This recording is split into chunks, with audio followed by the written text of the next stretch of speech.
All right, let's talk about high yielding products. I'm getting a lot of emails from folks asking me my thoughts on these high yielding products, ETFs, REITs, and whatnot. I don't like them. Look, that doesn't mean I throw all the baby with the bathwater. I'm just not a fan of high yielding products. And the reason I'm not a fan of high yielding products is because there's no growth. And I think you gotta get growth.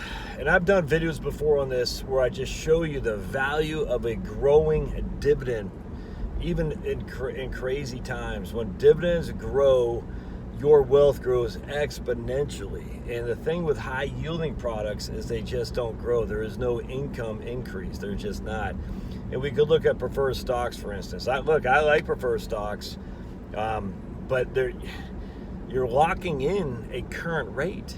You're locking in that for the rest of however the ownership time is. And preferred stocks are perpetual. What that means is they continue to pay the same yield for, 100 years or something like that. And I'm not a fan of that because, again, you're locking in a certain interest rate forever. And at some point, just basic inflation, it doesn't have to be much. But there are things that cost more to buy 5, 10, 15 years from now than now. Now, not everything does. Look at TVs and whatnot. But I think as we pull back from our China reliance, I do think some of the goods that we're accustomed to, will go up in price, by nature. In fact, that is one area of inflation I'm hoping, frankly, happens. We have a lot of people who are showing, even some corporations, I'm stunned, who are starting to show some spine, and I attribute that because they know Trump is taking the burden off them, but they're starting to show some spine. And like I was reading, Apple is moving some logistics to India and whatnot, away from China. We're starting to see more and more pushback against Nike, against I think it's like American Eagle and some of these companies who are using slave labor for LeBron James's fancy schmancy tennis shoes are built by slave labor in China, and yet he cares about social justice. But when they move that manufacturing from China into India, into Thailand, hopefully back to the United States, Akron, Ohio, LeBron James, you want to employ black people? Make your freaking tennis shoes in Akron, Ohio. Weird how you don't do that. But anyway, when these things happen, it's certainly going to raise the cost because right now we're living off slave labor. That's a fact. And so because of that, our products are cheap. No different than cotton in the 1800s, man. When you had slave labor, you literally had no cost of labor other than the feeding of slaves, which is disgusting then and it's disgusting now. Disgusting then and disgusting now. So because of that, where is this going? Well, because that you could charge a lower price because you didn't have to pay your employees. And slave time was just freaking paying them basically horrible conditions to live. Ugh, sickens me. It freaking sickens me. But anyway, so when those days are gone and we actually have a fair labor cost, and the prices on those products inherently going to go up, and that's a good price. That's a good price to pay. That's a good inflation. Now, does that mean inflation across the board? I don't know. I always revert back to Japan, but there will be inflation on some prices. Either way, I want growth on my portfolio. I do not want stagnation. I do not want level. I want growth. And in an income stream that's paying 7% dividends, for instance, 7% yield, I should say.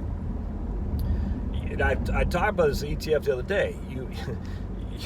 You are eating into your principal, by and large. And even if you're not by luck, essentially, because there are some dividends, some ETFs that weren't eating your principal. So I did a video. We had 4 ETFs. 2 are eating significantly in their principal. 1 didn't eat in much in the principal, and 1 actually grew.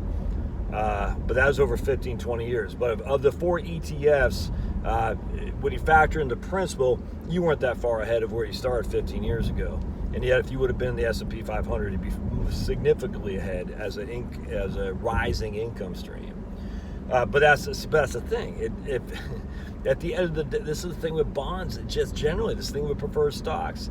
You buy it for $100,000 par value, just for simplicity. I'm just going to use 5% a year. You get 5% a year for 20 years. That's $5,000 a year in income you're getting. That might seem good right now. 10 years, is that $5,000 of income going to seem good? I don't think so. 20 years, is that $5,000 of income going to seem good? No, it won't. In fact, not only will that $5,000 of income not seem good, but the $100,000 of maturity value won't seem good either, because even basic inflation at 2% will eat 30 to 40%, probably 30, maybe 40% of the purchasing power of the $100,000. This is the whole point with fixed income, which I think is dastardly. You should not fix your income in any kind of economy that's inflationary. And again, 2% inflation is inflationary. 2% inflation does eat away at your principal. That is just facts. Facts. Even that's low inflation. What costs 2%, I'm not even compounding because I don't know how to do it on top of my head, but what costs 2% after 10 years, what costs $100,000 at 2% inflation after 10 years will cost $120,000. After 20 years, it's going to cost $140,000. That's just simple interest, which means that $100,000 that you bought a 5% bond in 20 years will be worth 40% less. So you've lost 40% of your purchasing power on that the $100,000 you invested. Even if you get the return of principal, well, your return of principal is fine. You still got $100,000, but it's worth 40% less. It can buy 40% less goods than it did when you first took it out. That $5,000 of income you're making in 2020 and 2040 will buy you the equivalent of was 40% less than $5,000, $3,500, something like that.